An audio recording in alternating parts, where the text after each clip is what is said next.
बारहाडीत soybean खरेदी केंद्राचा शुभारंभ।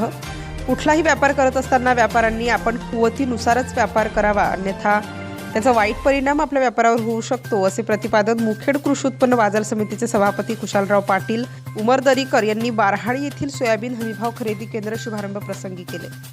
मुखेड तालुक्यातील नांदेड बीदर जाणाऱ्या राष्ट्रीय महामार्ग 161 अ रोडवर बापशेटवाडी फाटा येथील अशोक वाघमारे कॉम्प्लेक्स येथे बुधवार दिनांक 7 जानेवारी 2026 रोजी नाफेड व मार्केटिंग फेडरेशन मुंबई यांच्या संयुक्त विद्यमाने हमीभाव योजना PSS 2025-26 सोयाबीन खरेदी केंद्राचा शुभारंभ नांदेड जिल्हा काँग्रेस कमिटीचे उपाध्यक्ष राजन देशपांडे व भाजप जिल्हा उपाध्यक्ष चंद्रशेखर देशमुख यांच्या हस्ते करण्यात आला।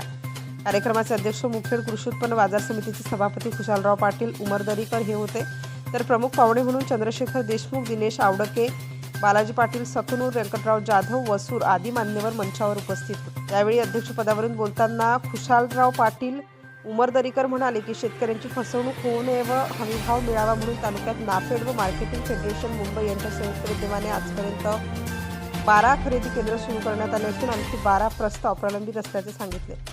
बारहाडी येथील व्यापारी शिवराज विजापुरे व बालाजी सोमवार यांनी सुरू केलेले सोयाबीन खरेदी केंद्र तालुक्यातील शेतकऱ्यांसाठी नक्कीच फायदेशीर ठरणार असल्याची व्यक्त केली। यावेळी बालाजी पाटील सकनूरकर यांनीही आपले मनोगत व्यक्त केले। कार्यक्रम प्रसंगी चेअरमन व्यंकट पाटील उमाटे, उपसरपंच व्यंकट पाटील वडगे, जगन्नाथ तरगुडे, किरण पाटील जाहूर, संजय रावणगावकर, अरुण महाजन, वैभव विजापुरे, अशोक वाघमारे, मांजरी, सतीश महाजन, योगीराज पवार, परिसरातील शेतकरी, व्यापारी व पत्रकार यांची प्रामुख्याने उपस्थिती होती। कार्यक्रमाचे सूत्रसंचालन बालाजी सोमावार यांनी केले। नवराष्ट्र माझा, सतीश वाघमारे, नांदेड। नवनवीन घडामोडी जाणून घेण्यासाठी नवराष्ट्र माझा या आपल्या YouTube चॅनलला लाईक, शेअर व सबस्क्राईब करा। धन्यवाद।